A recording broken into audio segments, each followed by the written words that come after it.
Notes working. You never know. Check your phones.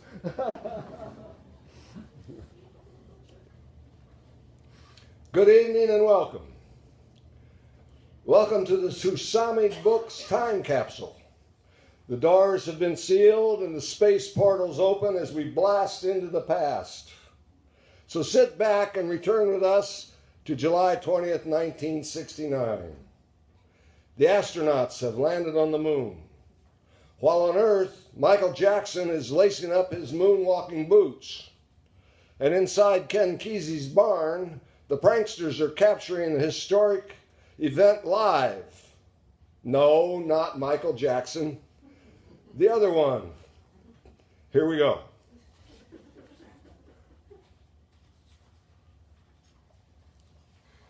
The kid walked in just as everything was up and running. He stood and waited. 15 years old, gangly, bright red hair, freckles across his nose, ripped jeans, sneakers with laces untied, a worried look on his face. "Well, look what the marmoset dragged in," Kesey said. "Where do you come from?" He looked around nervously. My mom dropped me off. Said Kesey would take me in for the summer." "Oh, your mom, huh? And who would that be?" "Luann L. Olson. She said that you told her to come by the farm and bring your boy." Kesey gave him a puzzled look. "Not that I doubt you, but why didn't Luann come in with you?" "She and her new boyfriend are going to a lake somewhere in Washington for the summer. And she said they didn't have time to stop and wait." Kesey stuck out his hand. "I'm Kesey, and these are my pals. Babbs in the white shirt and pants, George Walker wearing his trademark multicolored pants and shirts, Hassler, the only normal looking one of the bunch, in jeans and brown t-shirt, Mike Hagan with the long sleeved cowboy shirt." We were standing in front of a long table that held a big TV, 2 reel-to-reel tape recorders, a microphone mixer, a sound effects machine, an amplifier, and 2 large speakers. Both tape recorders were running, one playing music, the other recording the sound from the TV, the voices from our microphones, plus 2 more microphones, one in front of each speaker so we could crisscross the sound in stereo, creating a figure-8 loop. "What's your name?" Kesey asked the kid. "Jake." "Well, Jake, grab a spot. Control center is up and running. There's a table with food in the back of the room. Help yourself if you're hungry." Kesey turned to me. "Ready to rock and roll?" I gave him the A-OK and turned up the sound. "Buzz Aldrin is directing the photo window screen now," Walter Cronkite announced over the TV. "When I step back a little bit from the landing module," Aldrin said, "I can see exactly what the pictures on the camera show. The outer surfaces of foil make the module look like it's close to the surface of the moon, when in fact it actually isn't. Well, you're standing in a soft spot where your footprints are nearly an inch deep," Houston said. "Those footprints will be there for an awfully long time," Walter Cronkite said. "No shit," Hassler said. "I hope we check on that in a few hundred or thousand years." "They'll be covered over with a gazillion other footprints by then," George Walker said. Houston, this is barn control," I said. "There is some conflict over when the footprints will be obliterated." "Oh, crap, why don't they answer?" "Your space link is breaking down," Kesey said. "Here, have a toke on this. It will cool your frying synapses from the effect of the acid." "I believe they're setting up the flag now," Houston said. "I bet they're the only persons alive who don't have TV coverage of the feat." "How does it look on TV?" Michael Collins said from inside the landing module. "They've got the stars and stripes up now, Mike, and you can see it from the window inside the module," said Walter Cronkite. "You going to stand at attention and salute?" George Walker asked me. "Right on," I said. "Upside down with the peace sign on the forehead." The Stars and Stripes Forever blared from the speakers in the barn. Jake the Red put his fingers in his ears. This was louder than the Grateful Dead in Winterland. There was talk about putting little flags of all the countries on the pole. But Congress said no, Walter Cronkite said. It's an American flag, an American flight, and we want our flag and that's all. They do have the flags of 120 other countries in the Eagle. They are returning them to Earth and giving them to other countries. Yes, Hassler said. Generosity, one of our country's greatest attributes. As witnessed by us watching for free on TV, George said. Except for the ads, Kesey said, which we can mute and play our own music. Right on, I said, and blasted Steve Miller out of the speakers. Time keeps on slipping, slipping, slipping into the future. I want to fly like an eagle, let my spirit carry me. On the TV, Buzz Aldrin was out on the surface walking around. You have to be careful of where your center of mass is, Houston said. You have to take 2 or 3 paces to make sure you have your feet underneath you. Oh, is that where they are, Houston, Hassler said. I was thinking I had to stand on my head to get a good look at them. Like a football player, you can step out to the side and cut a little bit, Houston said. He is like a football player in that outfit, Walter Cronkite said. Not to mention touchdown a while back, Kesey said. More of the all-American analogy of this mission. Do you believe what you're seeing, David? Walter Cronkite asked. Even though I know I'm seeing it, I don't believe it, David Brinkley said. It's off the charts. I hope it doesn't give rise to a conspiracy theory that this is all happening in a movie studio in Hollywood, Hassler said. It's happening right here, right now in Kesey's barn, I said. We're conspiring to turn it into a musical play. I don't suppose it's necessary to say so, Walter Cronkite said, but this is not just for fun. They're supposed to be bouncing around like this. Walk this way, that way, turn left, turn right, hop to, keep in step, men, chest out, stomach in. You're in front of the reviewing stand now, Hassler said, dredging up his military background. Neil and Buzz, Houston said, the President of the United States is in his office now. I would like to say a few words to you. That would be an honor, Neil Armstrong said.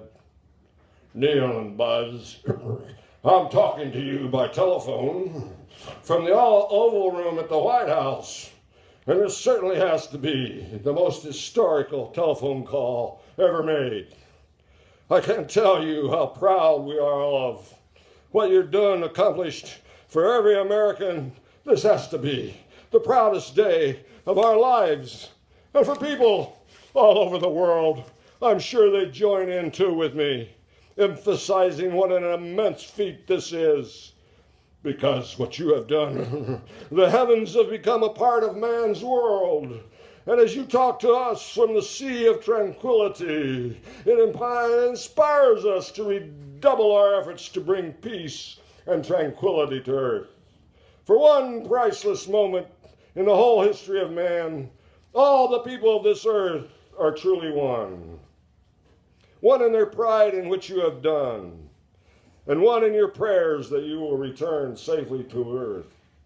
Hey Jude, don't make me sad, rose out of the speakers in the barn, joining the words from the TV. Thank you, Mr. President, Neil Armstrong said. Take a sad song and make it better. It's an honor for us to be able to participate here today, Buzz Aldrin said. Remember to let her into your heart. Oh, thank you very much, President Nixon said.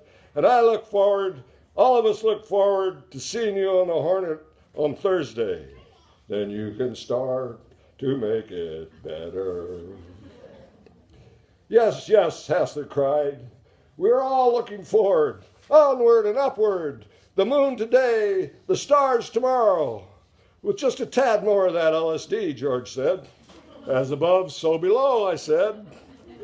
Jake, the red-haired, peered closely at the TV. What was that astronaut doing now out there on the moon? bending down and reaching out with something in his hand. Neil Armstrong has the scoop for the bulk sample collecting, Walter Cronkite said. Moon dirt. Jake shook his head, not knowing little baggies of the stuff would be worth big money back on Earth, were the baggies ever to get out of the hands of the scientists. These are destined to become the most closely studied objects, I suppose, in history, Walter Cronkite said. The Shroud of Turin now falling into second place, Kesey said. I believe the 140 scientists scattered all over the world are extremely eager to get even a tiny portion of it for their study.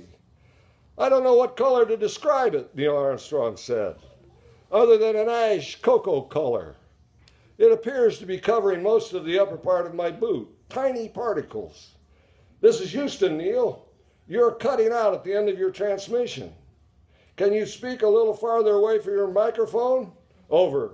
Oh, Roger, I had it inside my mouth.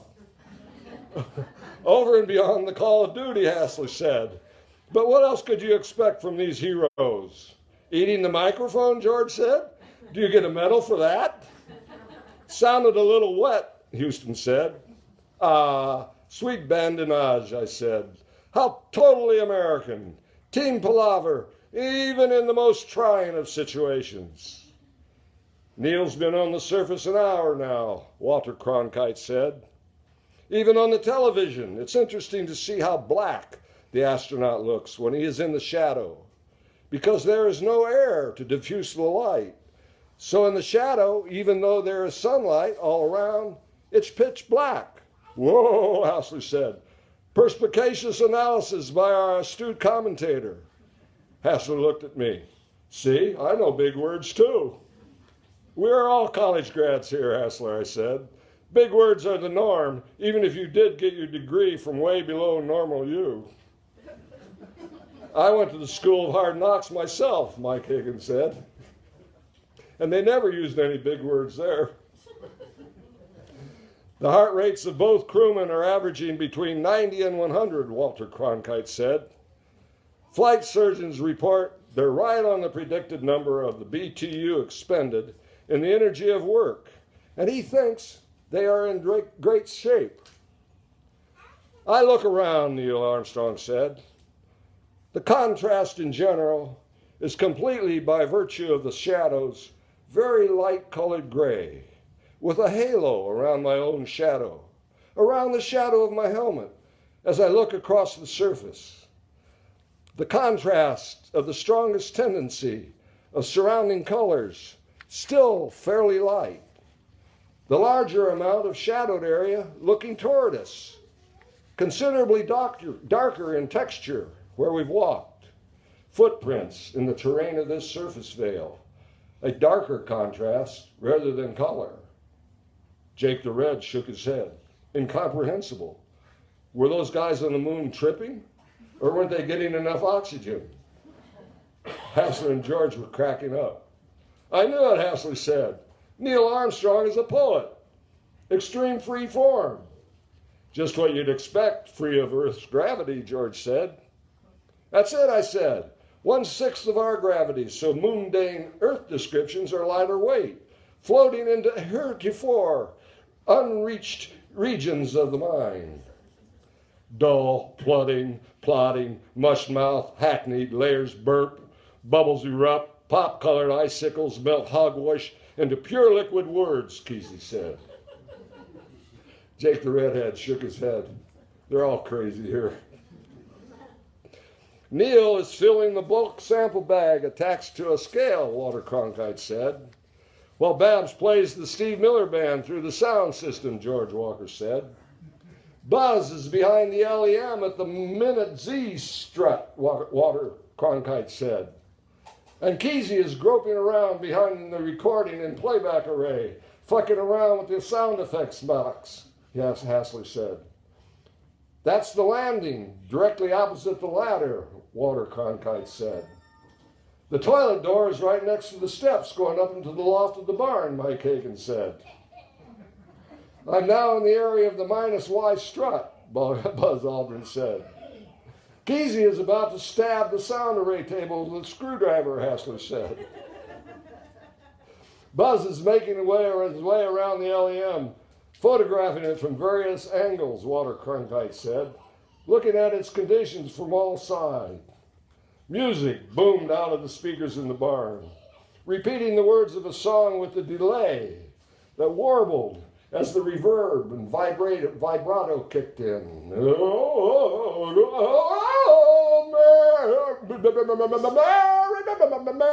Mary. Thank you for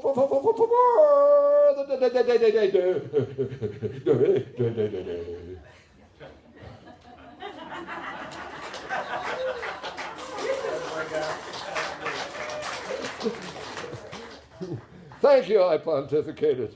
Thank you, Houston and moon people and TV commentators and worldwide watchers and all, and heightened awareness from penthouses to railroad shacks to the bus barn on the Kesey farm, raising the awareness to an even greater heights of enjoyment and creativity, recorded on the reel-to-reel for generations to come, carried into the future by our unexpected guest, Jake the Red. Jake the Red shook his head. He was having none of that. Sparks flew and smoke rose from the delay and reverb effects box. Wah, wah, wah, wah, he cried. Fire, fire. All hands to emergency stations. George ran for the fire extinguisher. Dirty weasel, snot beetle, brain mutter, jumping piece of burnt toast shit, Kesey said, swatting at the smoke. He jumped back as a bolt of flame shot out of the effects box. Should I call 911? Hassler shouted. Too soon, I answered. Give it a shot, George. George squeezed the handle and a burst of foam blanketed the mixer. There was a hissing and a sad moan, and the flame went out. Wah, wah, wah, I said.